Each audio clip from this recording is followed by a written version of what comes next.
नमस्कार दोस्तों, विशेला वामपंथ पर तीसरा अध्याय, वामपंथ का किला अमेरिका।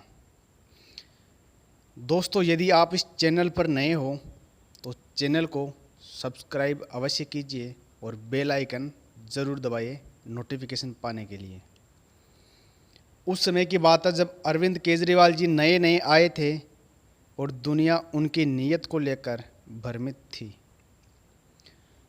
तब मैंने एक सज्जन को कहा, मुझे अरविंद केजरीवाल जी को पहचानने में कोई दुविधा नहीं है, यह वामपंथी है और इसलिए इसकी चिंताएं भी वामपंथी हैं।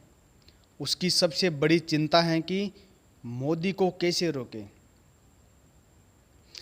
कि मोदी को प्रधानमंत्री बनने से कैसे रोके।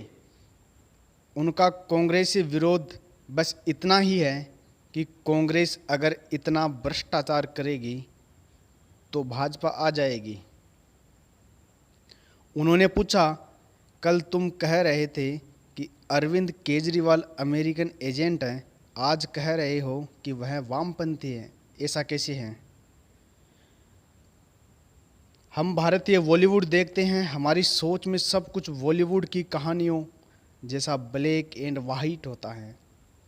अमेरिका माने पूंजीवाद, रूस माने साम्यवाद, कम्युनिस्ट माने सीपीएम। हम इन्हें ग्लोबल शक्तियों की तरह देखने में असमर्थ हैं। वामपंथी सिर्फ सीपीएम में नहीं है, बड़ी संख्या में कांग्रेसी वामपंथी हैं। आरएसएस और भाजपा तक में लोगों की सोच को वामपंथी विचारों से इफेक्ट किया गया है। हम हमेशा जानते हैं कि अमेरिका वामपंथ से लड़ा, पर अगर वामपंथ रूस की समस्याएं होती तो अमेरिका को इससे लड़ने में सर खपाने की क्या आवश्यकता थी?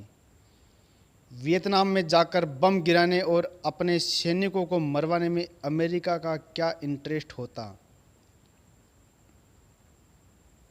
और अगर आप अमेरिका को समझेंगे तो यह भी समझेंगे कि अमेरिका बिना अपने इंटरेस्ट में कोई भी काम क्यों करेगा। वामपंथ सिर्फ रूस, चीन और पूर्वी यूरोप की समस्या नहीं थी, यह पश्चिमी यूरोप और अमेरिका की भी समस्याएं थी। अमेरिकी तंत्र में वामपंथी प्रभाव भी बहुत गहरा था, बल्कि दुनिया में ज़्यादा प्रमुख वामपंथी चिंतक अमेरिका और यूरोप से ही हुए।